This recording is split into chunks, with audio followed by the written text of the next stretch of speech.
Nagbabalik po ang iabante mo isolated o hindi pa rin mapasok ang ilang sitio sa Barangay Talahib, Pandayan sa Batangas City. Dahil sa mga nasirang daan at tulay, dulot ng bagyong Paeng kabilang na ang Jumbo Bridge na napakahalaga sa pang-araw-araw na gawain ng mga residente. Kaugnay ng balitang yan, kumustahin po natin ang sitwasyon sa Barangay Talahib, Bandayan. Makakasama natin ang kanilang kapitan na si Chairman Mike Makalalad. Magandang umaga po, sir. Good morning po. Good morning, sir. Kumusta ho ang sitwasyon ngayon? Ilan pa ho mga sitio ang isolated at paano ho napapahatiran ng tulong ang ating mga kababayan dyan? Sa ngayon po, talaga pong napakalakas yung dumating na bagyo ng Paeng.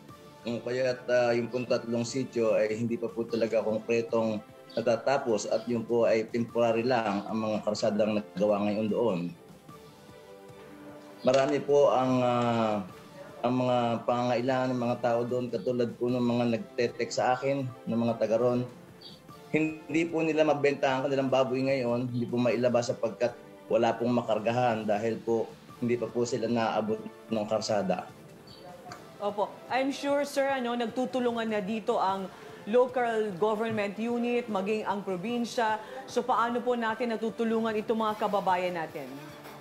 Pagkatapos po ng bagyo na yon ay kaagad pong dumating doon ang mga tao ng ating city government.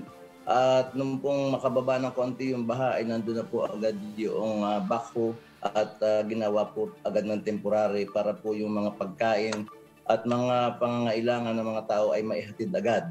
Napakabilis po ng aksyon, lalo tigit po yung ating congressman at ng ating pong mayor ng lungsod ng Batangas.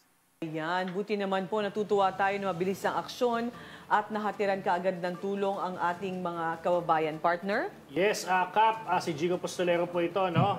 Ano po ang mga infrastruktura na nasira? Napakadami po ng naipagawa doon ng ating minamahal na mayor at ng ating congressman Marvin Marinho ng mga infrastruktura. Ang problema lang po ay hindi po inaasahan ang ganitong kalaking darating na baha.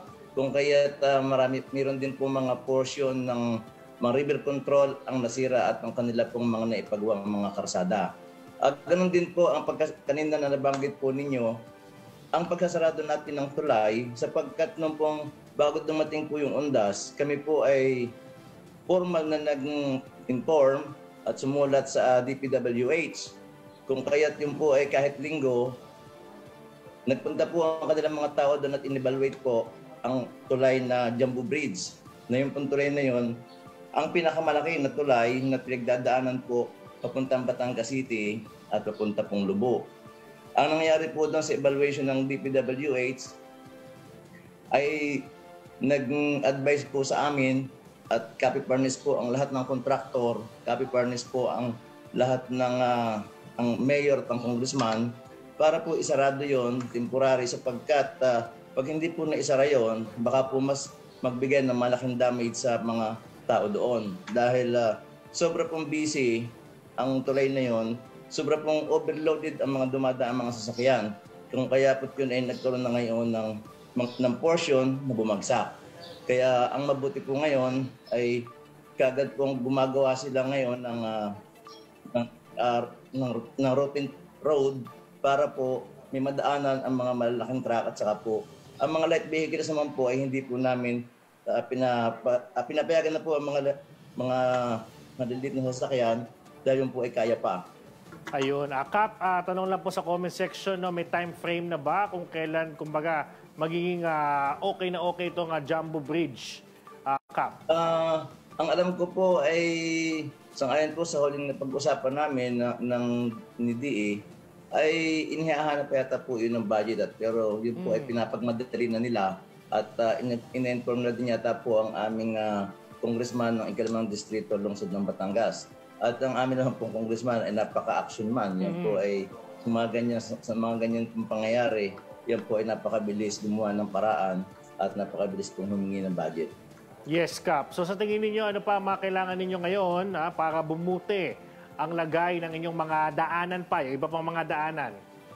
Yun na lang pong heavy equipment tulad po ng grader at saka po payloader para po matambakan yung mga gumuho at matanggal naman po yung ibang gumuho sa konkreto na karsada. Dahil hindi po makakaya noon ng mga tao lamang ang gagawa noon at napakadami po nung naging bagsak galing sa bundok. Yes, Kap. Kap, sa mga kababayan nyo na naninirahan sa mga sityo na isolated pa rin, ano po ang mensahe nyo sa kanila, Kap? Sila po ay aking kasama at lagi po silang napupuntahan ko doon halos araw-araw at kami po ay nagbabalitaan tungkol po sa mga kaganapan at hindi naman po nagsasawang magpadala at tumulong ang aming city government kung kaya't yun na lang pong mga karsada ang aming pinoproblema. Ang lahat po na aming pangailangan doon ay pagka po aming ay paalam sa city government ay lahat po ay may action agad. Kaya po sa ngayon, konti na lang pong paghihintay namin ng heavy equipment para po may ayos ng lahat. Okay, dagdag ko lang partner, Chairman. So for the meantime, saan po dumadaan yung mga tao ngayon? Doon po muna sa temporary na nagawa ng ating city government. At dahil kaya lang po, ako po ay kausap ko na po ngayong araw na to ang ating mga taga-city. Nadadating po ngayon yung grader para po mapuntahan yung pong iba pang mga bahayan na may mga alagang hayop para po mailabas yung mga hayop nila kasi hindi po mailabas pa sa ngayon dahil kulang pa po yung daan noon. Hindi po magawa noon agad sapagkat malaki po yung tubig kaya po medyo na-delay ang paggagawa ng daan. Pati naman po ay nauunawaan ng ating mga kababayan doon. Okay, so maraming salamat po, Chairman. Maraming salamat din po sa